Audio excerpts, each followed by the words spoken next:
Hello friends, हम हैं अलारिया academy पर और आज का जो हमारा टॉपिक है वो है शिक्षण अधिगम की मूल प्रक्रियाएं या basic process of teaching learning. और कैसे हैं आप सब लोग? चलिए तो करते हैं आज की क्लास की शुरुआत। आई होप आपकी तैयारी अच्छी चल रही होगी। फर्स्ट क्वेश्चन है, शिक्षण का उद्देश्य होता है। ऑप्शन है विद्यार्थियों को ज्ञान उपलब्ध कराना, विद्यार्थियों को पढ़ने के लिए प्रोत्साहित नहीं करना, विद्यार्थियों को बताना कि पढ़ने से कुछ प्राप्त नहीं हो सकता, नहीं होता, और फोर्थ ऑप्शन है या फिर इनमें से कोई नहीं। तो शिक्षण का उद्देश्य क्या होता है? बहुत ही बेसिक सा सवाल है, सभी को पता होगा। विद्यार्थियों को ज्ञान उपलब्ध कराना, ठीक है। इसका ये ऑप्शन भी हो सकता था कि विद्यार्थियों को पढ़ने के लिए प्रोत्साहित करना।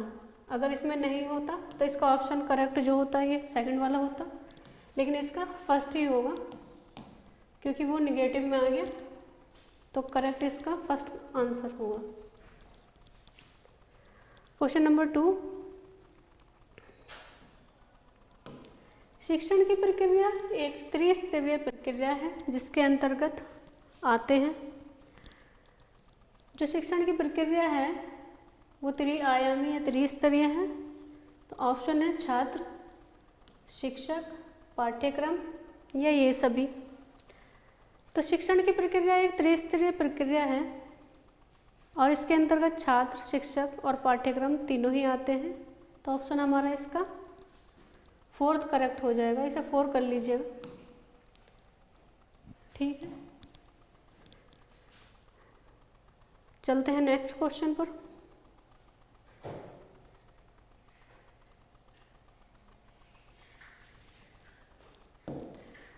शिक्षण 4 चरणों वाली प्रक्रिया है।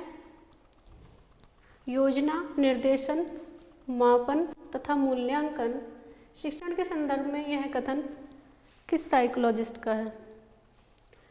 शिक्षण 4 चरणों वाली प्रक्रिया है। योजना, निर्देशन, मापन तथा मूल्यांकन, ये किस साइकोलॉजिस्ट ने बताया है? ऑप्शन है हफ तथा डंकन, वाइगोस्की एवं पियाजे, हर्बर्ग एवं साइमन, या फिर मास्लो एंड बर्टन। तो 4 चरण जो शिक्षण के बताए हैं, योजना, निर्देशन, मापन तथा मूल्यांकन, ये बताए हैं हक तथा डंकन ने। तो ऑप्शन इसका फर्स्ट करेक्ट होगा।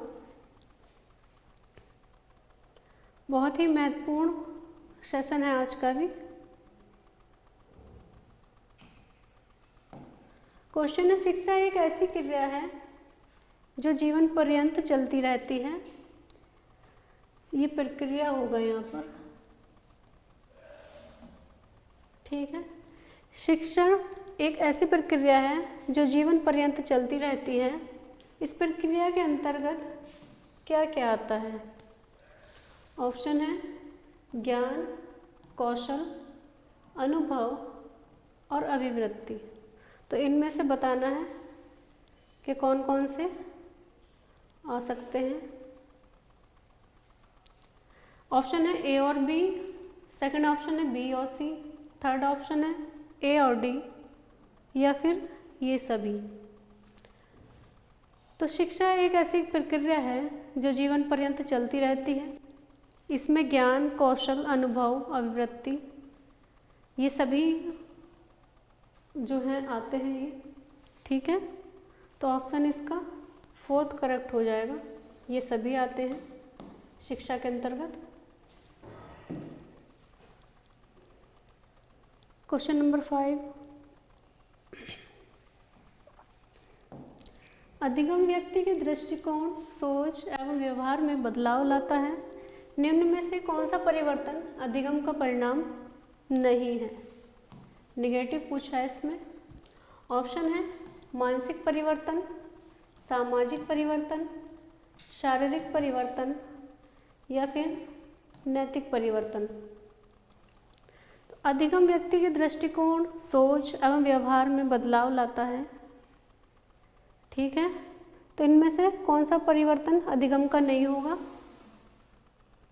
तो इसका थर्ड सही हो जाएगा। शारीरिक परिवर्तन अधिगम का नहीं होगा, वो वृद्धि से हो जाएगा रिलेट, और ये सब विकास से आएंगे, मानसिक, मेंटली, सोशल और बिहेवियर। ठीक है, तो ऑप्शन इसका 3 करेक्ट होगा। क्वेश्चन नंबर 6, प्रशिक्षण के माध्यम से विकास होता है। पूछा है प्रशिक्षण के माध्यम से विकास होता है सामान्य कौशल का, विशिष्ट कौशल का, सामान्य तथा विशिष्ट दोनों का मिला जुला रूप, या किसी भी प्रकार के कौशल का नहीं। बताइएगा। तो प्रशिक्षण के माध्यम से जो विकास होता है वो एक विशिष्ट होता है, तो ऑप्शन इसका सेकंड करेक्ट हो जाएगा। प्रशिक्षण यानी एक तरह से जो ट्रेनिंग होती है वो एक विशेष प्रकार की ही होती है और उससे एक विशिष्ट कौशल ही विकसित होता है।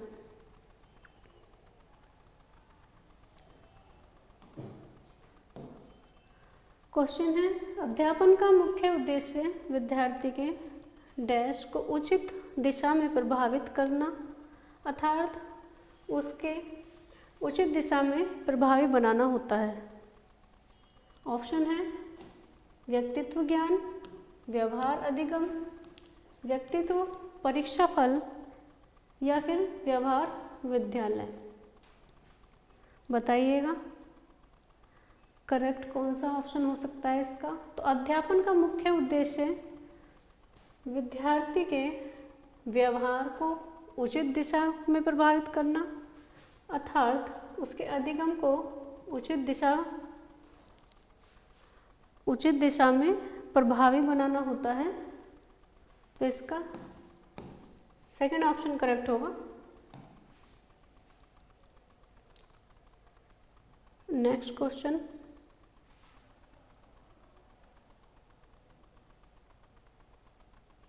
छोटा कर लेते हैं, इसे काफी बड़ा हो गया था ये। क्वेश्चन है शैक्षिक प्रक्रिया के 3 मुख्य बिंदु होते हैं जो शिक्षार्थियों के लिए बेहतर महत्व के विषय हैं। वे हैं उद्देश्य, अधिगम अनुभव क्रियाएं, विद्यार्थी का मूल्य निर्धारण करना, या उपरोक्त सभी। बताइएगा। तो शैक्षिक प्रक्रिया के मुख्य बिंदु जो होते हैं उनमें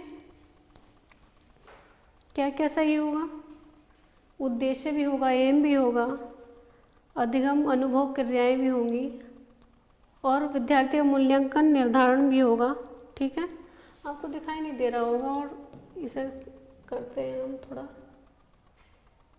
ठीक है, चलिए। तो शैक्षिक प्रक्रिया के मुख्य बिंदु ये सभी हो सकते हैं। ठीक है, एम, उसके जो अनुभव होते हैं, अधिगम अनुभव क्रियाएं होती हैं, विद्यार्थी का मूल्य निर्धारण करना, मूल्य निर्धारण, तो सभी होगा। तो ऑप्शन इसका 4th करेक्ट हो जाएगा। ठीक है, क्वेश्चन नंबर 9,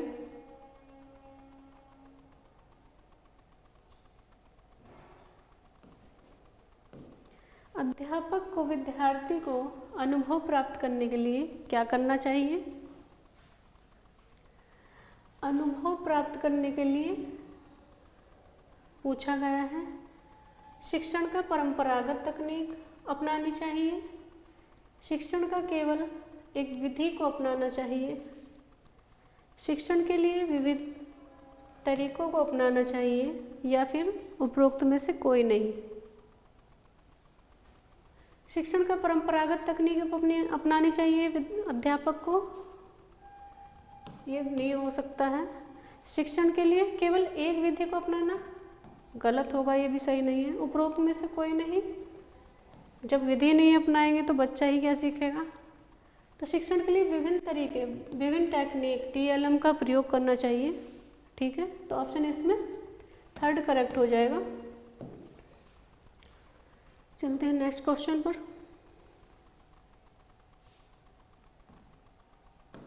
अध्यापन एक है, ऑप्शन है एक ध्रुवीय प्रक्रिया है, द्विध्रुवीय प्रक्रिया है, त्रिध्रुवीय प्रक्रिया है या बहुध्रुवीय प्रक्रिया है, बताइएगा। तो अभी एक क्वेश्चन आया था तो उसमें देखा था कि अध्यापन एक त्रिध्रुवीय प्रक्रिया है, छात्र, अध्यापक और पाठ्यक्रम में। तो ऑप्शन इसका थर्ड सही हो जाएगा। त्रिध्रुवीय प्रक्रिया है शिक्षण एक, अध्यापन ये। क्वेश्चन नंबर 11,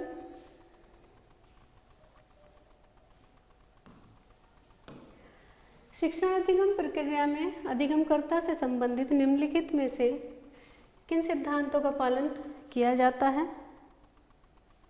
यानी जो शिक्षण अधिगम है उसमें अधिगमकर्ता यानी स्टूडेंट से रिलेटेड जो सिद्धांत है, प्रिंसिपल है, किस किस का अनुपालन किया जाएगा। ए है व्यक्तिगत विभिन्नता का सिद्धांत, बी है छात्र केंद्रितता का सिद्धांत और सी है सक्रिय सहयोग का सिद्धांत। ऑप्शन दिए गए हैं इसमें।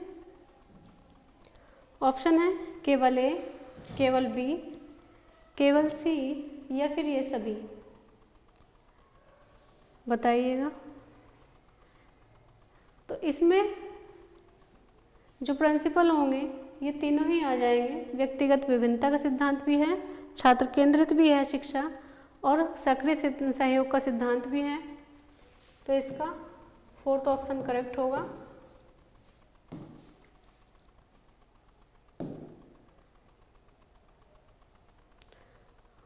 क्वेश्चन नंबर 12,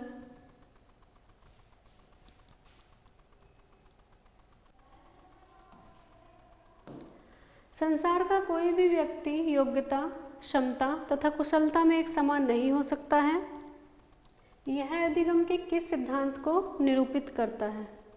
ऑप्शन है सक्रिय सहयोग लेने का सिद्धांत, छात्र केंद्रितता का सिद्धांत, व्यक्तिगत विभिन्नता का सिद्धांत या फिर इनमें से कोई नहीं। तो संसार का कोई भी व्यक्ति, आप देखते हैं इंटरेस्ट में और कार्य में, किसी भी अधिगम सीखने के सिद्धांत में ही अगर आप देखते हैं एक समान नहीं होता है। कोई जल्दी सीख लेता है, किसी को समय लगता है। ठीक है, तो व्यक्तिगत विभिन्नता का सिद्धांत है ये, इंडिविजुअल डिफरेंस। ठीक है, क्वेश्चन नंबर 13, बहुत ही महत्वपूर्ण क्वेश्चन है आज के। जो हमारे चैनल पर नए हैं वो हमारे चैनल को सब्सक्राइब ज़रूर करिए ताकि हमारी लेटेस्ट जो क्लास है उन्हें मिलती रहे, और लाइक शेयर करना ना भूलें। क्वेश्चन है अधिगम का मुख्य उद्देश्य होता है। ऑप्शन है छात्रों के व्यवहार में परिवर्तन लाना, छात्रों के व्यवहार में कोई परिवर्तन नहीं लाना, छात्रों को अपने मार्ग से विचलित करना और उपरोक्त में से कोई नहीं। तो छात्रों के व्यवहार में कोई परिवर्तन नहीं लाना, ये तो गलत ही है। छात्रों को अपने मार्ग से विचलित करना, रॉन्ग है ये भी। उपरोक्त में से कोई नहीं, ये भी कट गया हमारा ऑप्शन। छात्रों के व्यवहार में परिवर्तन लाना, क्योंकि अधिगम ही एक ऐसी प्रक्रिया है, ऐसा उद्देश्य है कि छात्र के व्यवहार में वांछित परिवर्तन लाना है, चेंज करना है। तो ऑप्शन इसका एक करेक्ट होगा। क्वेश्चन नंबर 14, शिक्षण विधियों तथा शिक्षण व्यूहरचनाओं में अंतर होता है। शिक्षण विधियों तथा शिक्षण व्यूहरचनाओं में अंतर होता है। ऑप्शन है पाठ्यक्रम का, उद्देश्यों का, प्रारूप का या अधिनियमों का? बताइएगा। तो शिक्षण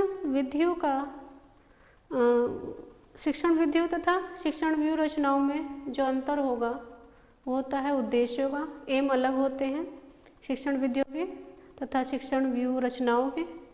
ठीक है, तो इसका सेकंड आंसर होगा हमारा क्वेश्चन नंबर 15।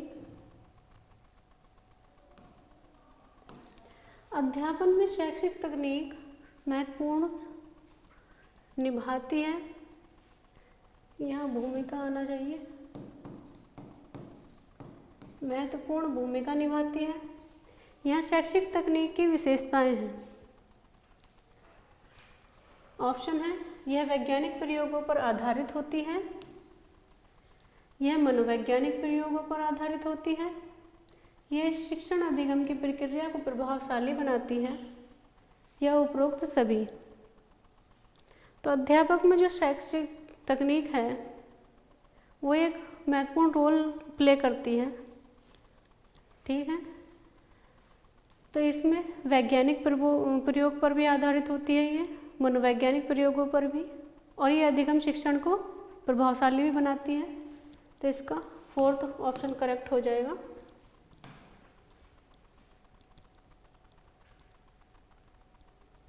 Question number 16। सूक्ष्म शिक्षण के संदर्भ में यह कथन किसने दिया है? कथन है, सूक्ष्म शिक्षण समस्त शिक्षण को लघु क्रियाओं में बांटना है। किस साइकोलॉजिस्ट का है ये? ऑप्शन है डी एलन, डी पार्कर, सी कर्टनर और हर्जबर्ग। तो जो हमारे सूक्ष्म शिक्षण का संदर्भ में जो कथन है और जिसने खोज भी की है तो वो है हमारे ड्यूइट एलन या डी एलन। तो इसका फर्स्ट ऑप्शन करेक्ट हो जाएगा। Question number 17।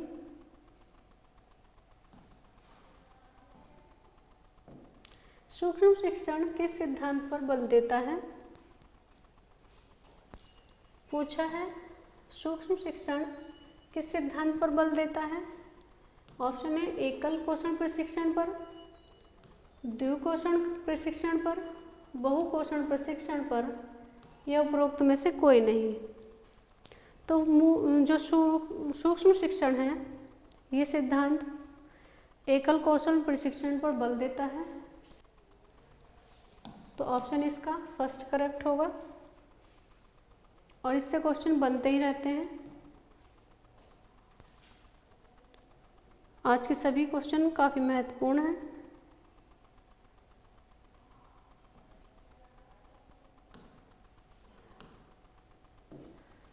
निम्नलिखित में से कौन सा कौशल शिक्षण कौशल का उदाहरण है? शिक्षण कौशल का उदाहरण पूछा है। ऑप्शन है प्रश्न पूछना, विन्यास प्रेरणा, पुनर्फलन, या ये सभी। बताइएगा कौन सा ऑप्शन हमारा करेक्ट हो जाएगा।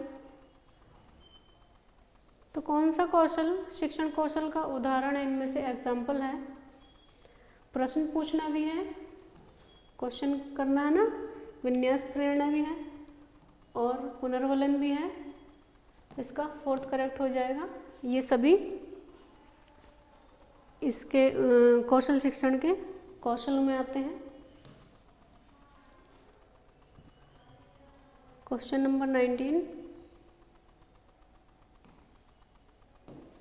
शिक्षण विधियों में डैश को डैश तथा महत्व दिया जाता है। ऑप्शन है कार्य प्रस्तुतिकरण, रणनीति प्रयोग, उद्देश्य महत्व, या इनमें से कोई नहीं। बताइएगा। तो शिक्षण विधियों में यहाँ पर आएगा कार्य को प्रस्तुतिकरण,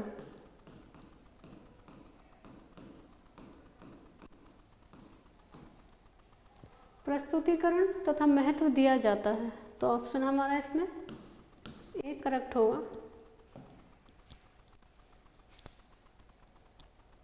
क्वेश्चन नंबर 20 एंड लास्ट,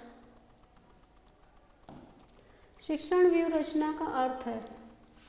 पूछा है शिक्षण व्यूह रचना का अर्थ है, ऑप्शन है शिक्षा की रणनीति का निर्माण एवं उसका प्रयोग, सेकंड ऑप्शन है शिक्षा का तरीका, अध्यापक को स्वयं में अपने व्यवहार को सुधारना, या उपरोक्त सभी। तो शिक्षण व्यूह रचना का जो कार्य है या अर्थ है वो है शिक्षा की रणनीति का निर्माण एवं उसका प्रयोग। तो ऑप्शन इसका फर्स्ट करेक्ट हो जाएगा। ठीक है, हमारी क्लास को लाइक एंड शेयर ज़रूर करें और सब्सक्राइब करना न भूलें। ठीक है, आज की क्लास हमारी यहीं तक। जल्द मिलते हैं अपने न्यू क्लास में न्यू सेशन लेकर। ठीक है, थैंक यू।